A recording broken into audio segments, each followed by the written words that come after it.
Noches, bienvenidos a 55 minutos. Hoy, como cada semana, le dedico todo este tiempo a una figura especial que generalmente tiene que ser de nuestro agrado.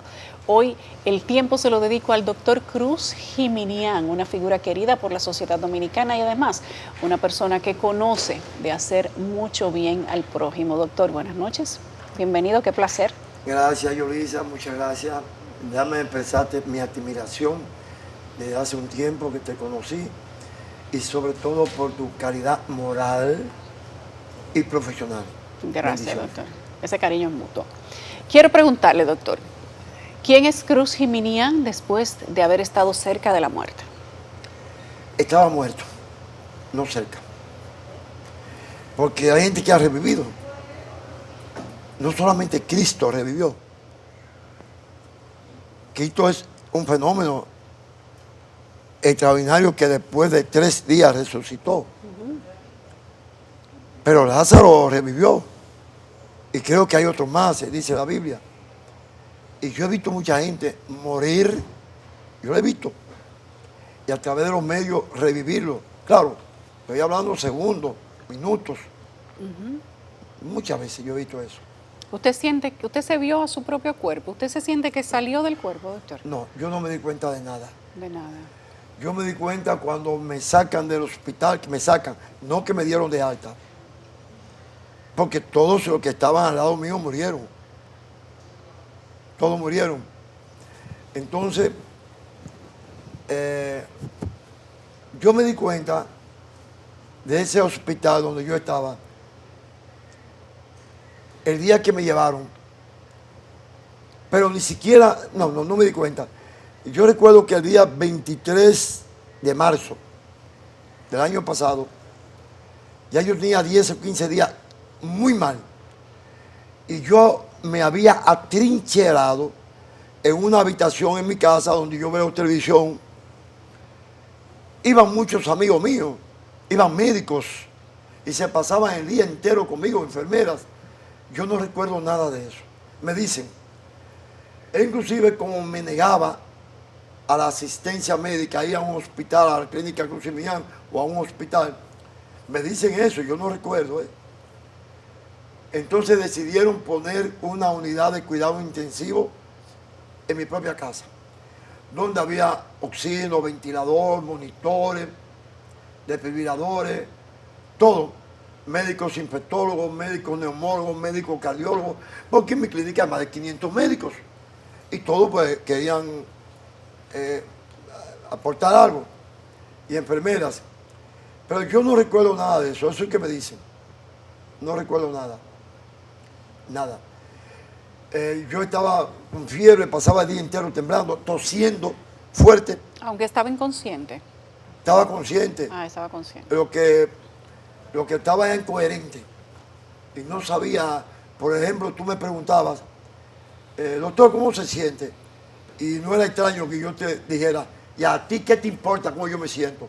Esa no es mi formación. Sabes que yo soy muy respetuoso. Estaba fuera de sí, era otra persona. Pero era la actitud. Entonces no se atrevían a decirme que me iban a llevar a internarme. Pero tampoco había sitio de internamiento en ese momento. Solamente estaba el hospital Ramón de Lara y me iban a llevar para allá. Pero mi familia cogió miedo. Y entonces en la Plaza de la Salud habilitaron una área para internarme. Tampoco había, porque estaba, en ese momento fue que empezó la pandemia. Bueno, había un paciente, un italiano, como en enero o febrero, ahí en el hospital, pero es un caso extremo. Cuando agarró la pandemia, que la gente se asustó, fue cuando a mí me ingresan. Ahí cuando la gente realmente sabe que esto es un asunto serio, que esto no es un juego, porque la gente no tenía conciencia de eso. Y ahí pues recuerdo que fue una ambulancia, mi hija que es médico llama al general Paulino Sen, ministro de Defensa en ese entonces, y yo recuerdo que mandaron una ambulancia el lunes 23 como a las 9 de la noche, y yo acepto que se me interne. Recuerdo perfectamente ese momento, nada más ese momento. Una ambulancia nuevecita, tenía cortinas de plástico en la puerta, así, para uno entrar.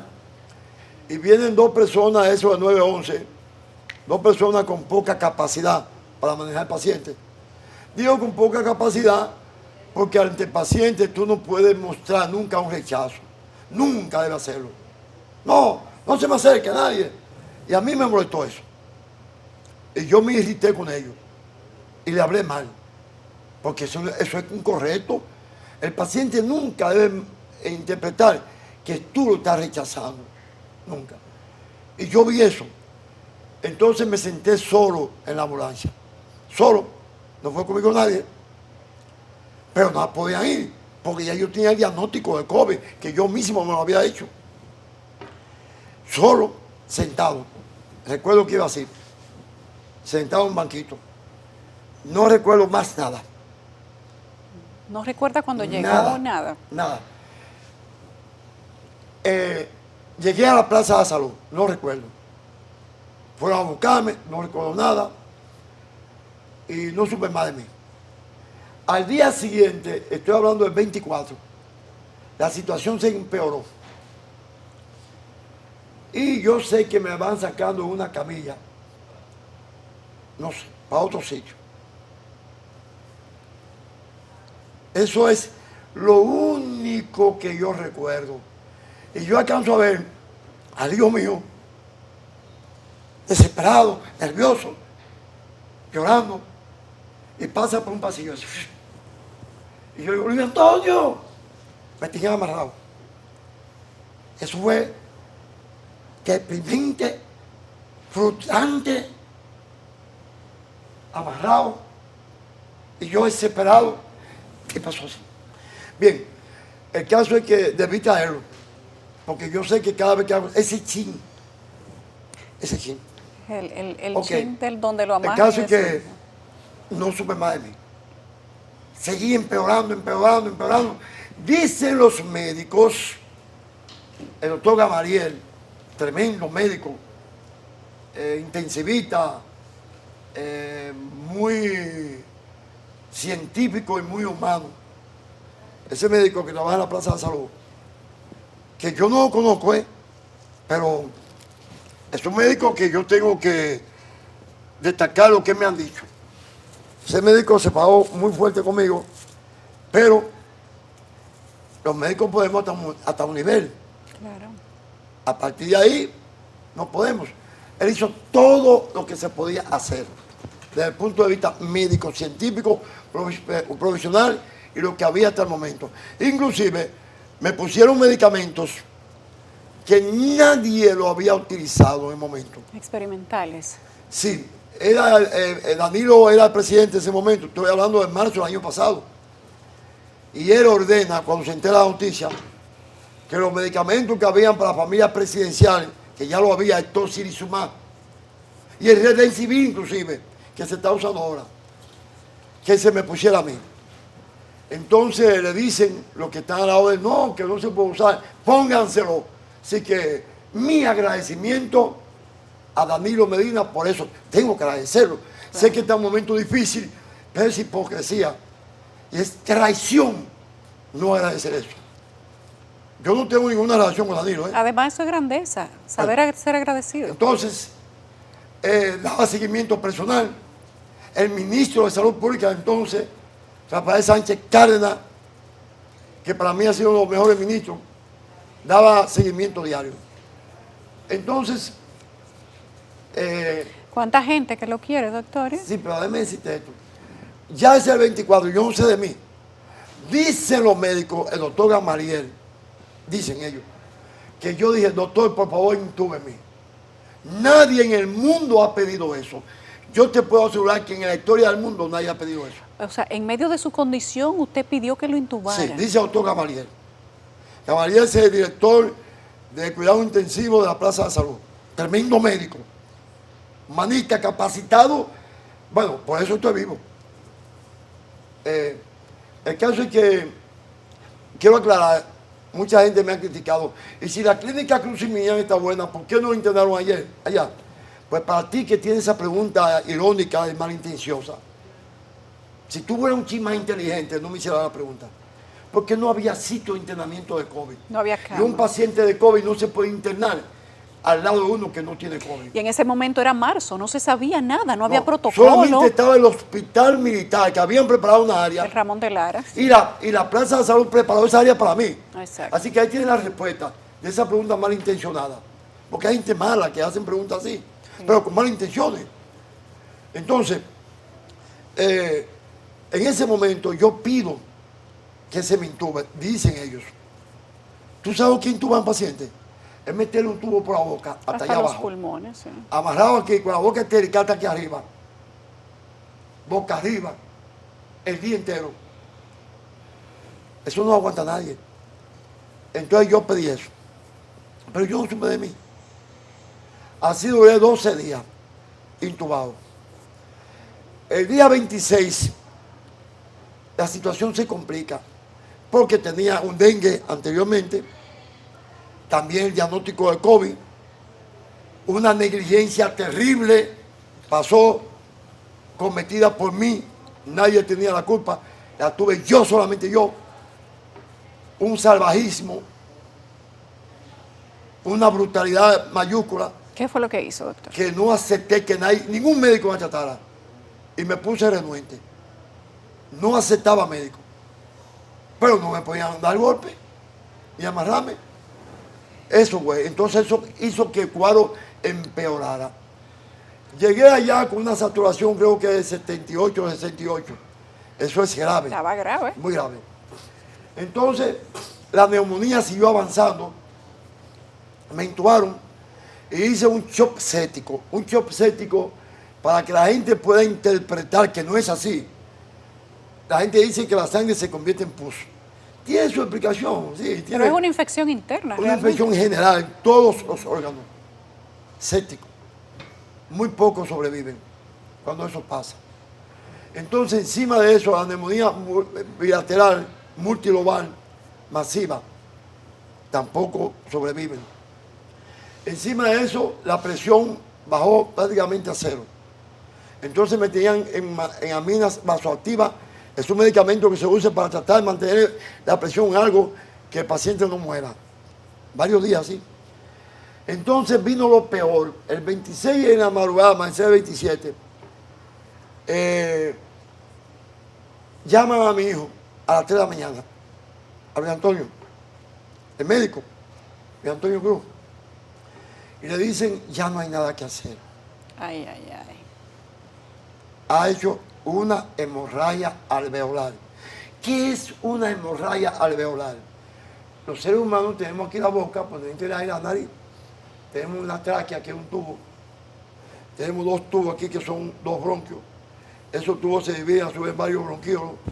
Y esos a su vez se van dividiendo y terminan en unos tubitos finísimos, invisibles a los humanos, con una bombolita, se llaman alvéolos, donde se hace el intercambio de oxígeno. O sea, yo jalo el oxígeno, se lo pongo a la sangre y la sangre me devuelve CO2. Es ahí. Pero si lleno de sangre, una hemorragia alveolar, todo lleno de sangre, No había intercambio de oxígeno. no había. Entonces yo, como este programa y este canal se ve en el mundo entero, y creo que fue uno de los primeros, tengo entendido, de tener transmisión a nivel mundial, yo quiero hacer este reto a un médico en la India, en Rusia, en Ucrania, Kazajistán, Pakistán, donde sea, que me contradiga esto. Si conoce algún paciente con una hemorragia alveolar masiva, con un shock séptico, COVID, neumonía multilobar, en aminas vasoactivas, que haya sobrevivido. Nadie ha sobrevivido en el mundo a eso. Nadie. Ahora bien, empecé hablando muy bien del doctor Gamaliel y lo mantengo. Es un genio.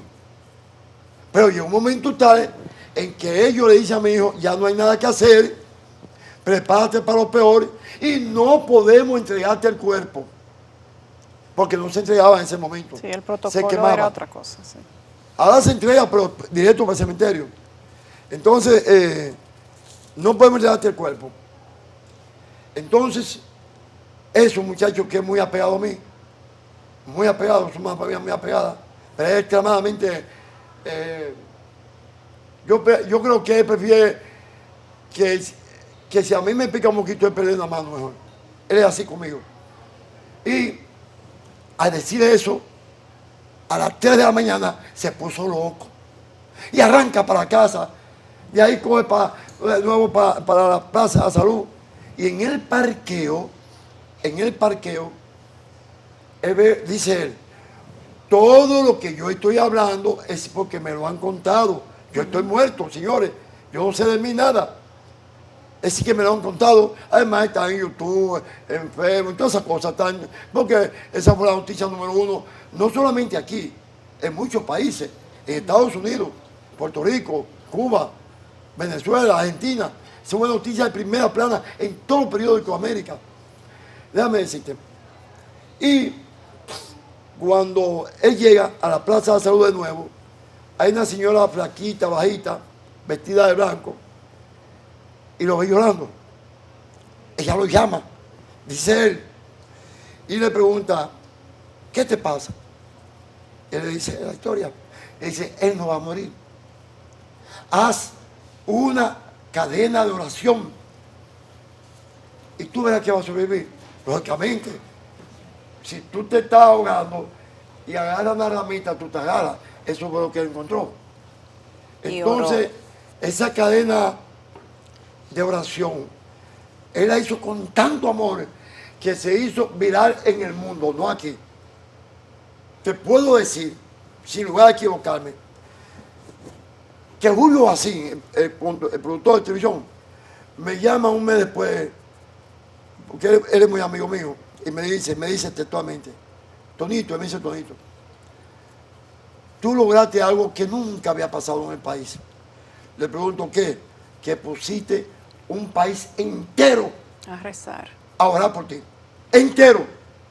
Yo no considero que entero, pero sí yo considero que más de la mitad del país oró en ese momento. Yo creo que fue mucha gente, doctor, que oró por usted. Pero quiero que usted se quede ahí. Sí. Que no diga ni una palabra más, porque tenemos que hacer una pausa comercial y quiero que la gente al regreso escuche cómo el poder de esa oración, tal como usted lo cuenta, el amor de su hijo, de su familia y la atención que usted tenía. Además, digamos que la bendición divina, porque hay cosas que ciertamente son inexplicables, devuelven al doctor Cruz Giminián y de una manera médicamente inexplicable usted despierta. Eso se lo vamos a contar al regreso.